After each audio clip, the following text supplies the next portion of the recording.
Okay. I wonder, have any of you guys heard of TRAVACO?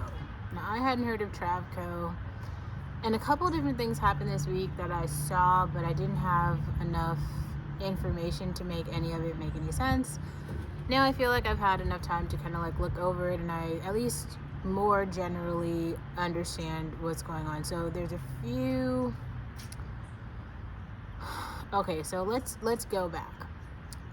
If you watched my video on China, then you will understand that the Chinese parade happened. That was a very historic moment. I believe celebrating the 80th year of like the Republic of China, something like that. That wasn't the reason though that was a big event. It was more of a, people are calling it the Global South alliance seems to have formed, where leaders from India, leaders Vladimir Putin, Xi Jinping from North Korea, and is it Modi from India? I think that's what his name is. I'm not sure about all these leaders. Anyway, they all came out to like celebrate and to conversate and to strategize. That's really important because those people never come together. Now, that is also important for a few other reasons. Now, if you saw my video on NATO, that's kind of important as well. If you don't know what NATO is, it's kind of like the European alliance, and the US is a part of NATO. Now, the reason that everybody in Europe right now is freaking out is because of some of the changes that Trump is imposing to NATO. And that's really got Germany and France freaking out. Like when I was in Germany, France started sending out these like rescue packages or something to like all of the citizens, which is very strange. Like imagine if you were just at home and then one day the government just came on TV and they were like, we need to prepare for war. And they sent everyone a like, how do you say, like a rescue package. It was like a box of shit that was like, if we turn to war tomorrow, at least you have some shit to try to save yourself. Now, the reason that a lot of European nations feel this way is because basically Trump is saying European nations need to increase the amount of money that they are putting into NATO, otherwise we are pulling out of NATO. If America pulls out of NATO, which I don't think it will, but there are going to have to be like more sanctions and money to be paid, NATO wouldn't have any power because all of the, like, the US military is so large. The US is not going to attack Europe, but Russia probably will. So the reason that Russia and all of those like southern nations coming together is important is because like Putin is basically he's not just sending a message, he's just showing you who his allies are. Russia is already really powerful, as you can see with like all the shit in Ukraine. Like, if I'm not mistaken, the only reason that Putin wants the land in Russia is so that they can have more land. Like, that land in Ukraine is fruitful and they want to own the land to expand the Russian Empire. This has something to do with the Soviet Union, but I don't know that much about Russian history, so I can't, that's all I know about that. But all these, this is like really, these are 3 or 4 really powerful nations coming together. And if if those 4 really large ass nations come together, no one stands a chance, like, against that powerful alliance, because those countries are very big. Those economies are very large, and all together, I believe they are bigger and stronger than the US as one. So that's why this is important. That's why all of the people from Africa are talking about that particular meeting. Now, a couple other things happened, like that it was like an InfoWars or infographic video that was basically describing like, okay, so what happens if the United States of Africa happens, where all of the African countries come together and form a united front and kind of start moving politically as one. Now, this is very unlikely because it's like very strange that it hasn't happened, but it also, like, that is actually the only way forward for Africa if there's otherwise the other countries, those four southern countries that are like plotting together right now are just going to take it over. And that's actually what's already happening. They own they're building, and they have all these contracts to extract resources, own trade routes, do all of these things, and it really feels like there's a lot of tribal wars that are happening within Africans, and they just can't see the forest through the trees. So once again, colonialism comes and just takes the land. Now this woman, Dr. Arikana Chihombori, delivered a powerful message about African unity, basically. And not only that, she talked about a real project that she has going on that is called the TRAVACO, the TRAVACO, which is the Trans-Africa Value Corridor. So it's like a multimodal cross-border high-speed logistics value corridor. And I think that this has to do with West Africa. The same thing is happening in East Africa, where I can't remember what the name of it, but it's this river right by the Nile.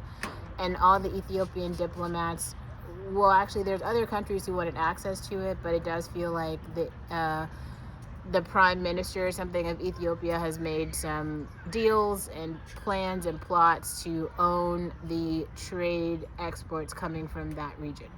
So these two plays do seem to be economic plays to own ports that could enable trade.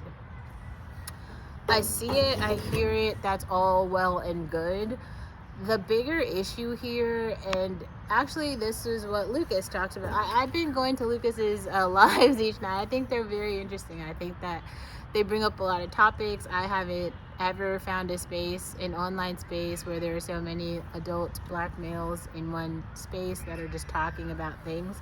But it's interesting because I do feel like Lucas is like a pessimist in the same way that I'm a pessimist, especially about, African unity or some, solution that would improve the lives economically of black people. And I think that's like, it's very strange, because like that's one thing about like black Americans that I feel like people misunderstand in so many ways. We definitely have not like taken shit on the chin in any way. Like, we have been fighting since we've gotten here. And I think that like on every front there's this back and forth, right, between white Americans and black Americans. Like white Americans saying, you are not equal, you will never be equal, we will always have more. And so you have stealing resources, you have legacy admissions, you have redlining, you have racism, you have the Ku Klux Klan. I mean, it's just at every single step, like nothing is just ever equal. And especially when you talk about like wealth distribution, right? Especially the history of like white immigrants who've come to America, who had all of this government funding to help them buy land. There's like, the government was giving each white person like 5 acres or something when they got here, right? And obviously black people have never gotten anything.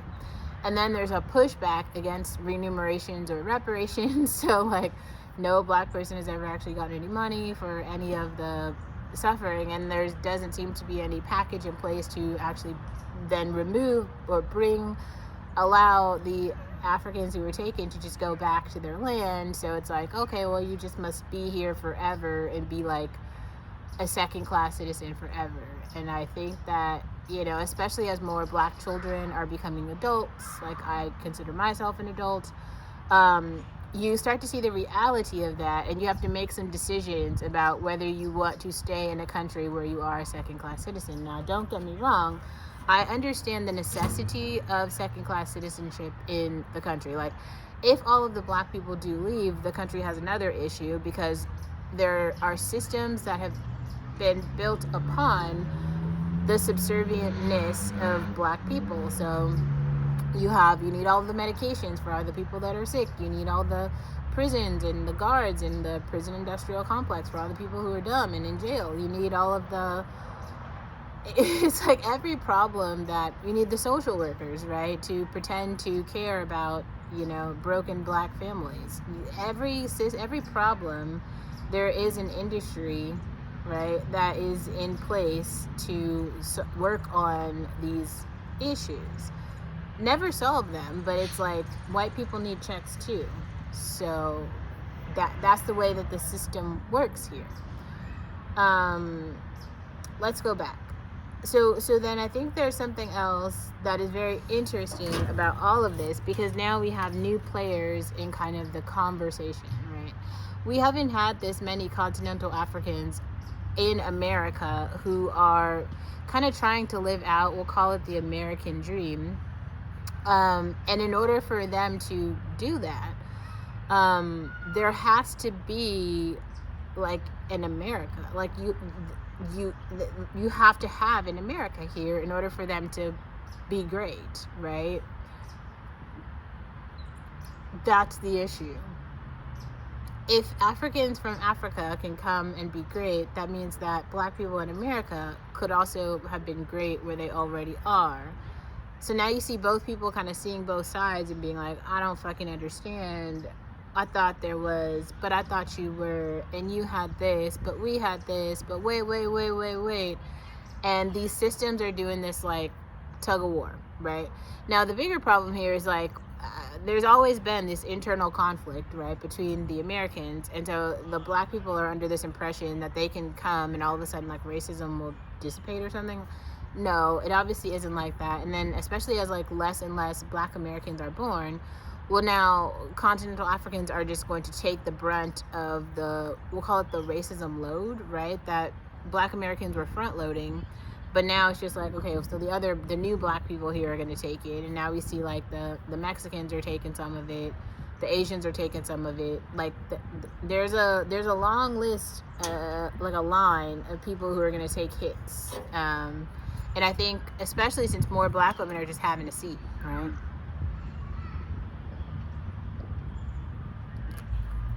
So black women are just like sitting down and being like, yeah, we're actually just not going to participate in this at all. Well, now you got an issue.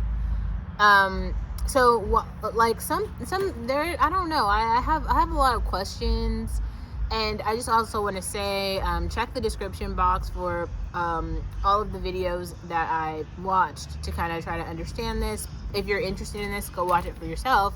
If you have thoughts on this at all, please comment them below. But even if you don't have thoughts, maybe just comment like Africa if you're like watching up to this point. I think that a very strange thing that has been happening, I guess, for a while, is like this idea that continental Africans in their minds believe they can always go back home. Like whatever happens here, it's like a test, right? And if things get to whatever you want to call it, they can just go back home. Now the problem with migration is there's like ebbs and flows, but there's still a finite amount of resources and a finite amount of spots. So like every time that they come here, that's just opening up space for someone to be able to go there. And that actually is happening to an extent. Like some black Americans are just like, actually, I just now want to live in Kenya, or I want to live in Ethiopia, something like that, right? So then as you have more things happening with the global South and them actually taking power, land, and resources, and I think that that's a part that maybe some continental Africans see it and they just don't care enough to talk about it. But very soon they will not have the option of going home. This is the issue. So as the global South takes more resources, takes more land, makes more contracts, like these people are not building up Africa to not live there. They're building it up to live there, to have and occupy the land. They're not going to do that sharing the land with tribal natives. And I think is really sad, because as much as like black Americans and Native Americans speak up and describe exactly what happened on this land, I think that people think it's a joke and it won't happen on their land. And I think the Mexicans have learned an issue, right? You see the New Mexico gentrification riots. It's the exact same thing. They literally, so many Americans just came and bought up the land in New Mexico, driving the prices higher and higher and higher. It wasn't a small amount. Initially, it just seems like it's like one or two, and then it becomes hundreds of thousands, and then it becomes your whole city is occupied.